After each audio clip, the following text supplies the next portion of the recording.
됐습니다. 사도행전 19장 8절에서 10절까지 말씀입니다. 예배하는 저와 여러분에게 하나님의 은혜가 함께 하시기를 간절히 소망합니다. 네. 우리가 이렇게 사도행전 말씀을 같이 나누고 있는데요. 이 바울의 선교 여행을 함께 보면서 문득 이런 생각이 좀 드신 적이 없으신지 궁금합니다. 왜 이 사도 바울이 하나님의 말씀을 가지고 가는 곳마다 이렇게 반대자들, 또 분쟁과 또 소요가 일어나는 것일까?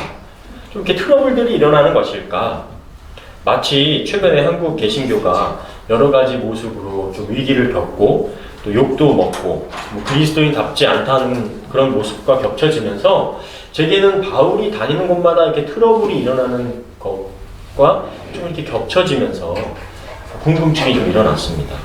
물론 지금의 한국 개신교의 문제는 예수 그리스도의 하나님 나라의 복음이 좀 변질되고 왜곡된 것으로 인해서 발생한 일이고, 바울이 가는 곳마다 핍박을 받고 고난이 있고 소동이 일어나는 것은 순전한 하나님 나라의 복음이 전해지는 것이 방해받는 조금 영적인 어떤 전쟁과 같은 상황이기에 그 맥락 자체가 조금은 같으면서도 다른 내용이라는 것이죠. 그래서 우리는 오늘 본문을 통해서 바울이 선교를 하면서 어떤 내용을 전하고 또 어떤 선교를 했고, 그것이 사도 바울이 하고 있는 선교가 과연 올바른 것이었나를 살펴본다면 기독교의 근원적이고 순전한 모습이 무엇인지, 또 그리스도인은 어떤 가치를 쫓아 사는 사람인지를 다시 한번 점검해 볼 수 있을 것입니다. 제가 좀 몇 가지 사진을 보여드리고자 합니다. 이 사진은요, 예수님을 믿는다고 하는 사람이 절에 가서 불을 지르거나 절 안에 있는 기물들을 훼손한 사진이고요. 또 한 사진은요, 여기 아래쪽에 빨간 조끼를 입고 계신 분, 뭐 하고 계신 것처럼 보이시나요? 십자가를 들고 전도를 하시는 것 같은 분이 스님의 머리에 손을 얹고 기념사진을 찍은 모습입니다. 굉장히 좀 비상식적이고 좀 안타까운 모습이죠. 하는 사진을 더 보여드리면, 이 사진은 가끔 아마 언론에서도 보셨던 분들이 있을 텐데요. 이 마지막 사진은 이슬람 근본주의, 극단주의자들의 모습, 흔히 IS라고도 하고 그런 모습을 담은 사진입니다. 우리가 다른 종교 혹은 비그리스도인들에게 오직 구원이 예수님에게만 있다라는 진리를 전할 때 어떤 수단과 방법을 동원해서라도 또 어떤 윤리적인 부분을 무시하고서라도 예수님을 전하기만 하면 되는 것인가요? 그렇죠. 절대 아닙니다. 아무리 예수님이라는 진리를 가졌다고 해도 사람은 상식과 문화라는 울타리 안에 있기 때문에 우리가 그 문화를 또 상식을 이해하고 전달해야 하는 것이죠. 우리가 진리를 안다는 것 자체가 우리 자체가 우월한 존재가 되었다는 의미가 절대로 아니기 때문입니다. 문화를 이해한다는 말에 대해서 이런 예를 좀 들어볼 수가 있습니다. 파푸아 뉴기니라는 섬을 들어보신 적이 있으신지요? 그 섬 자체가 한 600여 개가 된다고 해요. 그거에 정말 다양한 종족들이 살고 있다고 합니다.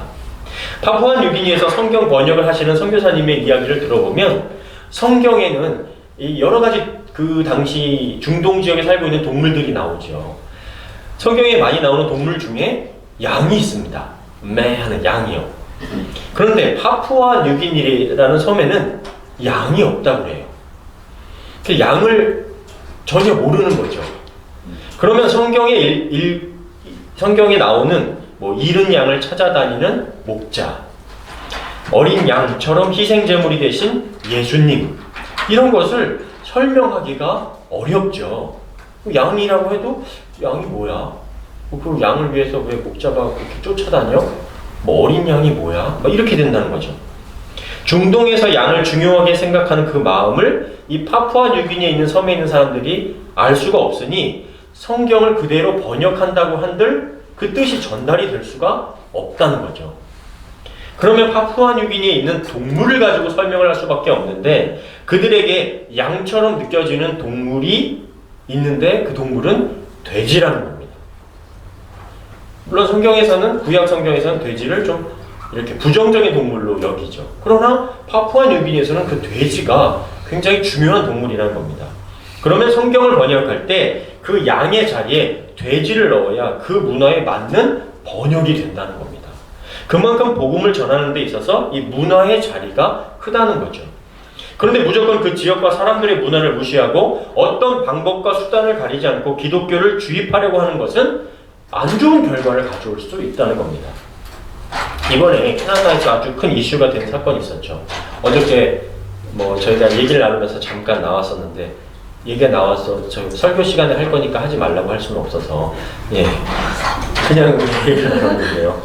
바로 캐나다가 이 프랑스 식민지로 개발된 뒤에 이 원주민 문화를 말살하기 위해서 가톨릭 교회가 나서서 1880년대부터 1990년대까지 100년이 넘게 이 15만 명을 대상으로 한 기숙학교를 전국에 139곳을 운영했습니다.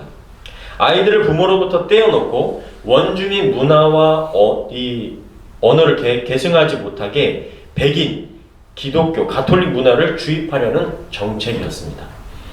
그런데 그곳에 있는 아이들을 구타하고 방임하고 성적 학대와 말할 수 없는 가혹행위들이 이어졌고요. 어린아이가 사망했을 때 가족에게 알리지 않고 암매장했다는 증거들이 지금 계속해서 나오고 있는 것입니다. 그래서 최근 가톨릭 기숙학교 자리에서 어린이들의 시신이 지금까지 1000여 구가 발견이 되었고요. 이번에 발견된 유해가 1000여 구지만 실제 사망자는요, 최소 3200여 명에서 1만 명에 이를 수 있다고 지금 추정을 하고 있습니다. 그래서 트리더 총리가 이 어둡고 정말 부끄러운 역사다라고 말하면서 공식 사과도 하고 이 프란치스코 교황에게 캐나다에 좀 와서 교회의 잘못에 대한 것에서 사과해달라라고 요구한 일이 최근에 있었던 일입니다.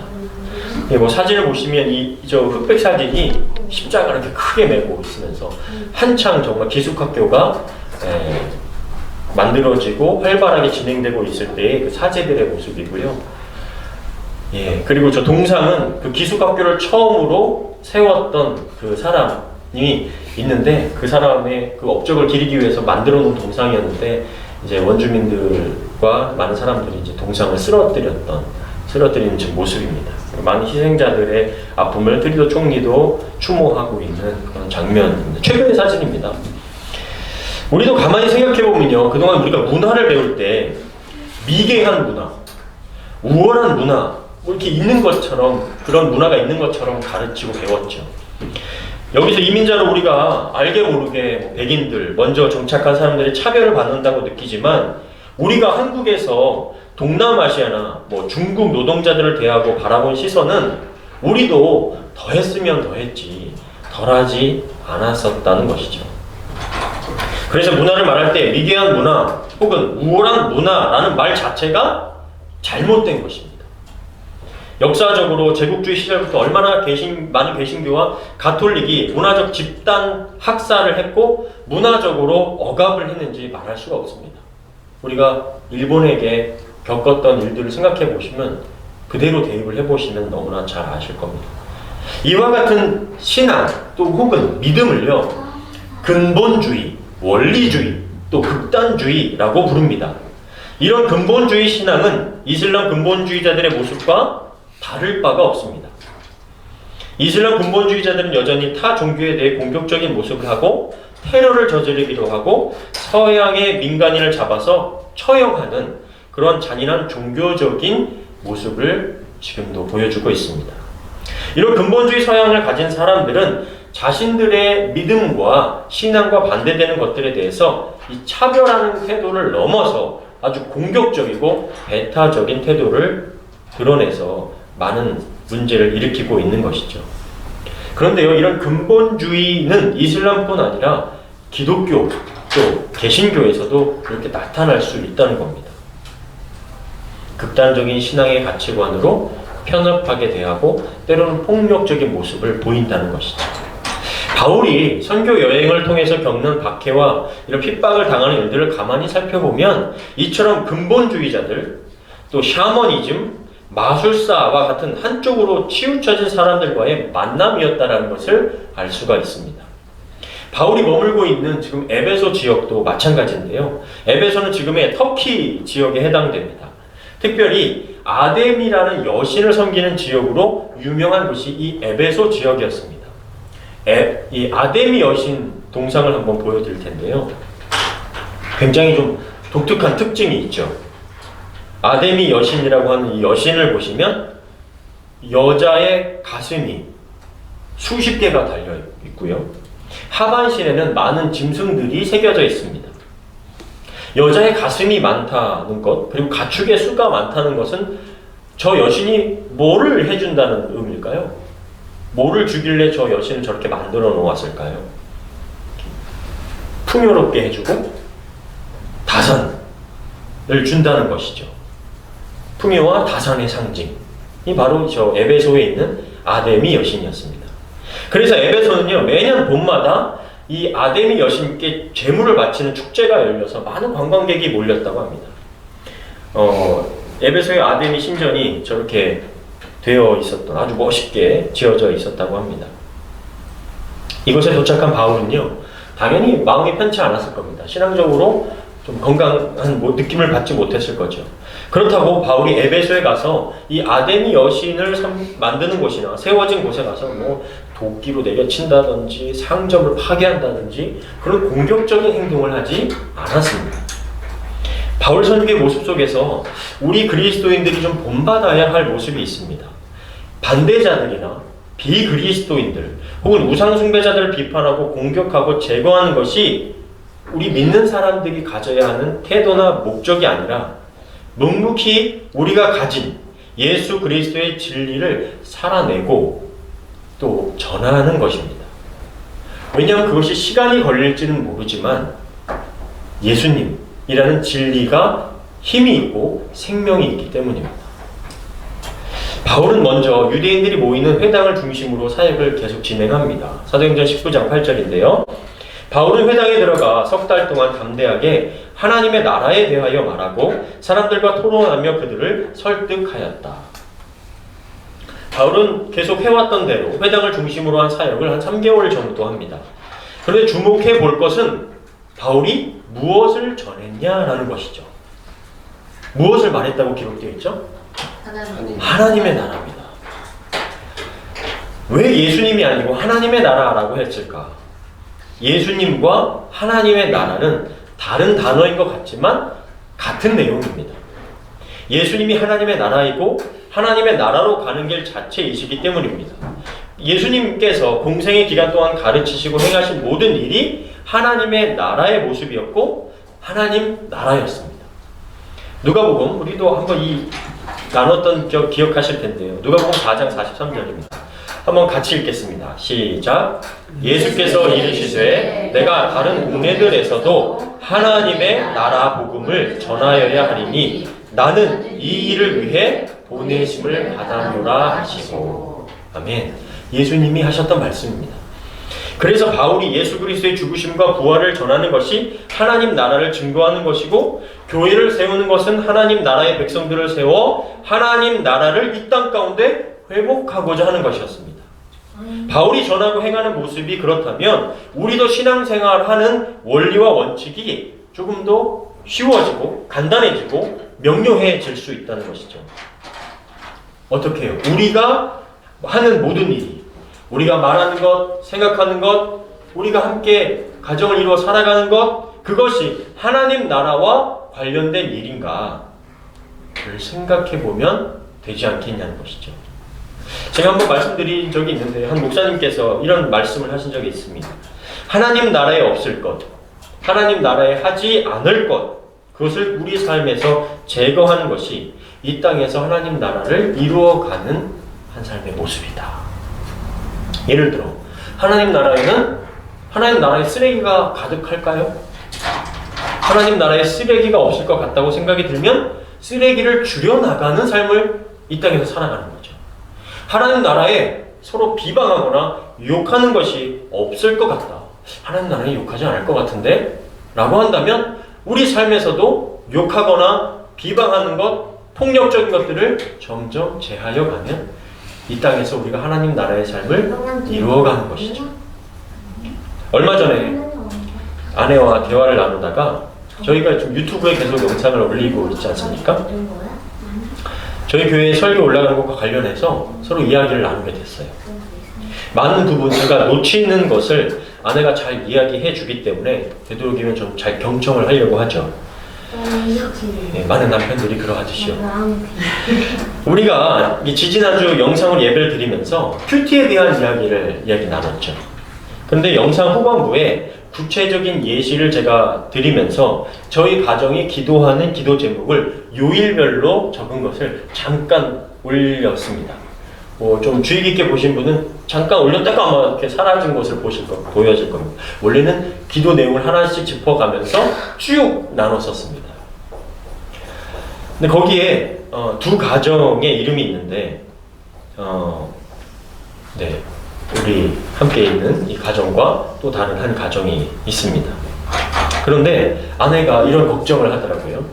우리와 친분이 있는 분 중에 혹여 본인들의 이름이 없는 것으로 인해서 상처나 말이 되지 않을까라는 걱정을 했고요. 두 번째는 우리 교회 성도님이 아니신데 이름이 있는 경우에 되지 않을까라는 그런 걱정을 세심하게 했죠. 저는 그 말이 충분히 이해가 되었고 그런 깊은 배려와 생각에도 감사했습니다. 하지만 한 가지 우리가 하나님 나라 백성으로 그리스도인으로서 더 가치 있고 올바른 것이 한번 무엇인가를 먼저 생각해 보면 어떨까라는 이야기를 했습니다. 설령 우리 교인이 아니더라도 기도해 주면 안 되는 것일까? 우리는 교회 생활하면서 비방과 비판을 어떻게 처리할 것인가, 문제가 생기지 않게 하려면 어떻게 할 것인가를 생각하기에 앞서서 우선적으로 하나님 나라라면 어떻게 될까, 어떻게 할 것인가라는 걸 먼저 생각할 수 있는 그리스도인들이 되었으면 어땠냐는 것이죠.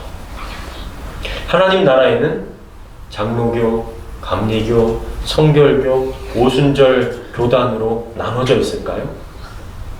하나님 나라에는 그렇게 나눠져 있지 않겠죠. 하나님의 자녀만이 있을 뿐이죠. 하나님 나라에는 죄인이 있을까요? 하나님 나라엔 죄인이 없죠. 예수 그리스도의 보혈로 정결케 된 형제와 자매만이 있을 뿐이죠. 우리가 세상의 가치관으로 말자고 하는 것이 무슨 뜻입니까? 돈의 가치를 따라 살면 사람이 돈이 되고 하나님의 형상이 돈의 가치로만 치부가 되겠죠. 하나님께서 관리하라고 맡기신 자연과 수많은 동식물들을 돈의 가치를 가지고 대하니까 환경오염으로 되돌아오고 먹을 것의 문제로 기근과 재앙으로 우리에게 다시 그대로 돌아오게 된다는 것입니다. 그래서 우리가 하나님 나라의 가치관으로 살 때 진정한 사람의 역할을 찾게 되고 그리스도 안에서 더 거룩해지고 자유하고 은혜롭게 살게 될 줄 믿습니다. 바울은 에베소에서 회당 중심의 사역을 3개월 동안 유대인들 중심으로 하면서 다시 반대자들이 나옴으로 인해서 회당 중심 사역에서 이제 믿음이 생긴 사람들과 함께 두란노 서원이라는 곳에서 모여서 날마다 말씀을 가르치기 시작했습니다. 두란노는 아마도 사람의 이름이었을 것으로 추측을 하는데요. 바울은 아침과 저녁으로는 자신의 장막을 만드는 일을 하고 그 지역 사람들이 뜨거워서 일하지 않는 오전 11시부터 오후 4시까지 이 두란노 서원에서 강론을 계속했다고 전해지고 있습니다. 사도행전 19장 9절부터 10절인데요. 그러나 어떤 사람들은 마음이 굳어 믿으려 하지 않고 오히려 공공연하게 바울의 가르침을 비난하였다. 그래서 바울은 신자들을 데리고 그들을 떠나 날마다 두란노 학원에서 가르쳤다. 이렇게 2해를 계속하는 동안 아시아에 사는 유대인과 그리스 사람들이 모두 주님의 말씀을 듣게 되었다. 바울은 에베소의 사역은 지금 이제 2년이라고 되는데 총 기간은 3년 정도 되는데 이때 아시아 지역에 많은 교회들이 생겨났습니다. 요한계시록에 등장하는 소아시아 7개 교회도 이때 형성된 것으로 기록이 되고요. 이 바울의 사역이 말씀을 중심으로 한 하나님 나라 전파였다는 것을 우리가 이 본문에서 다시 한번 확인해 볼 수가 있는 것이죠. 그러면 우리가 이렇게 다시 질문해 볼 수 있겠죠. 바울의 사역이 올바른 것이었나? 하나님 나라를 증거하는 것이 올바른 것이었나? 라는 다시 근원적인 질문을 해볼 수가 있을 겁니다.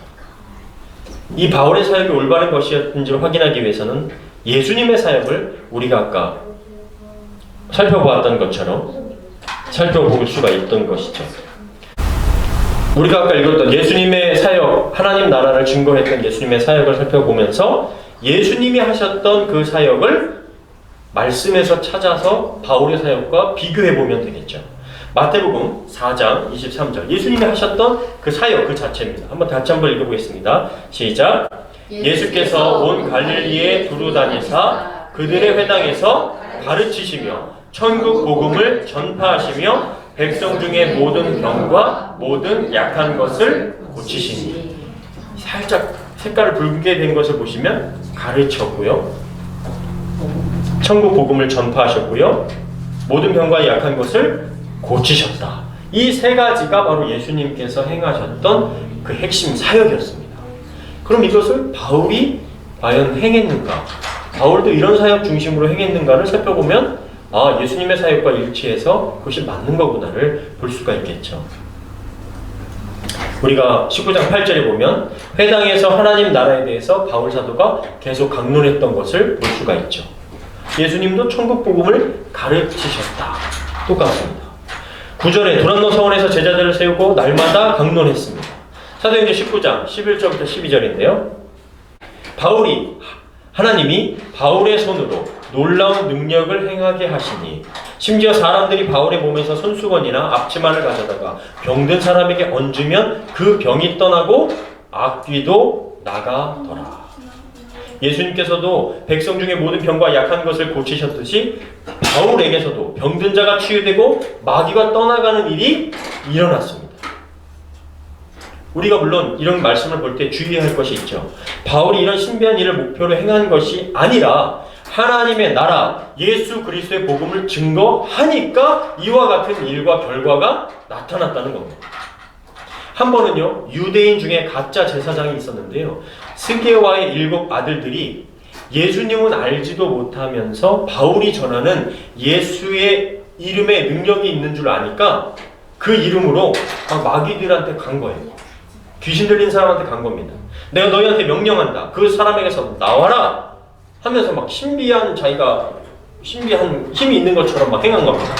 그러자 마귀들이 어떻게 하냐면요, 이 가짜 제사장들을 쫓아내는 일이 일어납니다. 사도행전 19장 14절부터 15절인데요. 유대인의 대제사장 스게와의 7 아들들이 이런 짓을 하였다. 그러자 이 악한 귀신이 나는 예수님도 알고 바울도 아는데 도대체 너희는 누구냐? 고 대답하면서 이 7 아들들을 쫓아내는 일이 발생합니다. 굉장히 재밌지 않습니까? 귀신이 오히려 쫓아내는 일이 발생한 것이죠. 우리가 신앙을 가지고 살면서 바로 주의해야 될 것, 극단으로 치우치는 것이죠. 아까 처음에 말씀드렸던 이 극단주의, 근본주의자들이 될 수도 있지만 세상과 동떨어져서 그저 신비한 것만 쫓아서 신비주의 기자가 되고자 하는 것도 주의해야 된다는 겁니다. 우리는 신비한 일을 쫓는 사람들이 아니라 하나님의 나라와 말씀을 따르는 사람들이 되어야 된다는 것이죠. 신비하고 기적적인 일은 우리가 예수님 안에 하나님 나라의 삶을 살 때 때로는 신비한 일이 별일이 아닌 것처럼 우리 삶에 일어날 수 있다는 겁니다. 기적을 바라는 신앙이 아니라 하나님의 나라와 그의 의를 위하여 살 때 우리 삶에 기적이 일어나는 것이지 기적이 목적되는 삶을 살면 안 된다는 것이죠.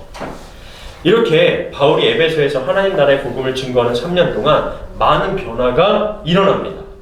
어떤 변화가 일어나냐면요, 많은 사람들이 자신들의 죄를 자백하고 예수님을 찬양하고 마술을 행하던 사람들이 그들의 책을 가지고 와서 사람들 앞에 보는 앞에서 불태우는데 그 책 값이 우리 이 당시 시세로 50억 되는 가치를 갖는 책들이었습니다. 그것들을 사람들이 불태우기 시작합니다. 여러분, 기적 중에 기적은 이런 것이 바로 기적입니다. 나의 죄가 무엇인지 알게 되고 하나님을 찾게 되는 것, 하나님 앞에 나아가는 것이 기적입니다. 이것은 내 안에 어둠이 물러가고 빛이 임하는 것이고 내 안에 하나님의 나라, 예수님이 임하시는 것이기 때문입니다. 내가 하나님의 자녀로 변화되어 예수님이 원하시는 삶으로 예수님을 닮아가는 것이 바로 기적입니다. 바울의 에베소 사역이 끝날 즈음에 한 사건이 터지는데요. 많은 사람들이 예수님을 믿게 되니까 에베소 지역에 우상을 만들고 섬기는 사람들에게 손해가 나고 문제가 생깁니다. 그 아데미아 여신 보셨죠? 그것을 만드는 사람들이 그 지역에 얼마나 많은 돈을 벌고 있었겠어요. 근데 그 사람들에게 손해가 나는 거예요. 자꾸 예수님 믿는 사람들이 많아지니까. 바울이 하나님 나라 복음을 전하는 데 집중하면서 한 사람이 변화되고 가정이 변화되고 에베소라는 지역 자체의 변화가 일어나게 된 것입니다. 이 아데미 여신을 만드는 직공들이 자신들의 생계가 위협을 받게 되니까 아데미 우상 연합의 사람들이 모여서 바울 때문이라고 막 시위하기 시작합니다. 사도행전 19장 25절에서 27절입니다. 저 배경에 있는 게요. 그 당시 에베소 지역의 극장입니다. 현재도 이게 남아 있습니다. 그가 하루는 직공들과 동업자들을 불러놓고 이렇게 말하였다. 여러분, 우리는 이 사업으로 잘 살고 있습니다. 그런데 바울이란 사람이 사람의 손으로 만든 것은 신이 아니라면서 에베소뿐만 아니라 온 아시아에서 많은 사람들을 설득하여 그들의 마음을 돌려놓은 것을 여러분도 보고 들었을 줄 압니다. 이러다가는 우리 사업에 대한 명성을 잃을 위험이 있을 뿐만 아니라 위대한 여신 아데미의 신전도 무가치하게 될 위험이 있습니다. 그렇게 되면 아시아와 온 세계가 섬기는 아데미 여신의 위험마저 사라져 버릴 것입니다. 이렇게 선동하기 시작한 겁니다. 이렇게 선동해서 약 12,000여 명이 모일 수 있는 이 에베소 극장에서 시위가 벌어지기 시작합니다. 뒤로 이제 막 운동하기 시작한 거죠. 재미있는 것은요, 많은 사람들이 모여서 위대한 에베소의 신 아데미여라고 외치고 있는데 왜 모였는지를 모르는 사람들이 많았다는 겁니다. 사도행전 19장 32절인데요. 한편 군중들은 왜 모였는지조차 모르고 저마다 떠들어대서 연극장 안이 야단법석이었다. 이것을 우리는 군중심리라고 말하죠. 우리가 삶을 살면서요, 이것을 왜 하는지 모르고 할 때가 많습니다. 옆 사람이 한국에 막 주식 붐이 불었죠? 옆 사람이 주식 하니까 합니다. 부동산 투자를 해야 된다고 하니까 합니다. 내 옆에 자녀가 유학을 가니까 질 수 없어서 유학을 보내고요. 좋은 학원을 보내니까 보내고요. 어떤 옷이 유명한 브랜드라고 하니까 옆 사람이 입으니까 나도 입어야 되겠다고 해서 입습니다. 한국에 잘 알려졌던 단어 중에 등골 브레이커라는 말 들어보신 적 있죠? 유명 메이커 잠바를 히말라야 갈 일도 아닌데 고등학생들이 다 입으니까 60만원, 100만원 되는 옷을 비싼 옷을 다른 자녀가 입으니까 내 자녀도 입혀야 되니까 해서 그 돈을 어떻게 해서든지 해서 입혀야 된다니까 등골이 휘어진다고 해서 등골 브레이커라는 이야기가 있습니다.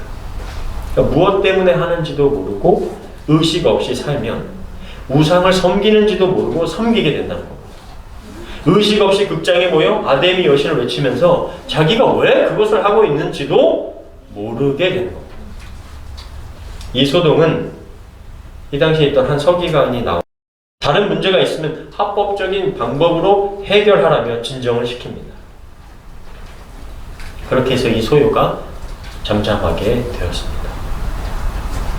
여러분, 오늘 바울이 에베소에서 3년간 어떤 선교를 했는지 그리고 에베소 안에 어떤 변화가 일어났는지를 살펴보았습니다.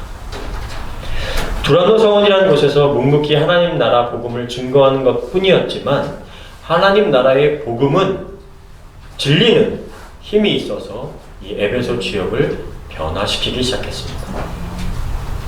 바울은 어떤 신비함이나 기적을 행하는 것을 목표로 삼지 않았지만 하나님의 말씀으로 사람들은 변화되었고 병든 자들이 치유되었고 마술을 행하는 사람들, 하나님을 따르지 않았던 사람들이 자신들의 죄를 자복하고 예수님을 찬양하며 회개하는 일들이 일어났습니다. 우상을 섬기는 사람들은 자신들의 생계, 우상 만드는 일까지 지장이 올 정도로 에베소 지역에 하나님 나라 복음이 퍼져나가기 시작했다는 것입니다.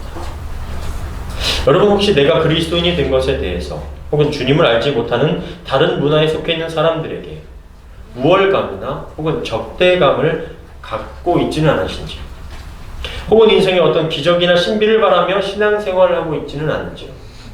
오늘 말씀드린 것처럼 우리가 한쪽으로 치우쳐진 신앙생활을 해야 될 것이 아니라 우리는 하나님 나라의 복음을 묵묵히 받아들이며 주님을 닮아가는 삶을 살 때 우리 삶에 진정한 균형 잡힌 신앙생활이 일어나게 될 줄 믿습니다.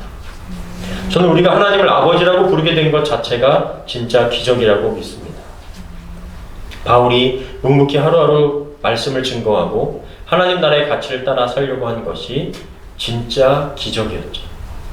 하나님의 말씀이 내 삶에 영향을 주고 함께 말씀을 나눌 때 은혜가 되고 받아들이게 되고 믿어지는 것이 진짜 기적인 줄 믿습니다. 우리 안에 임하신 하나님 나라를 누리고 더 기쁘고 또 더 넓고 더 자유하게 신앙생활 하시는 저와 여러분 다 되시기를 주님의 이름으로 간절히 축원합니다. 아멘.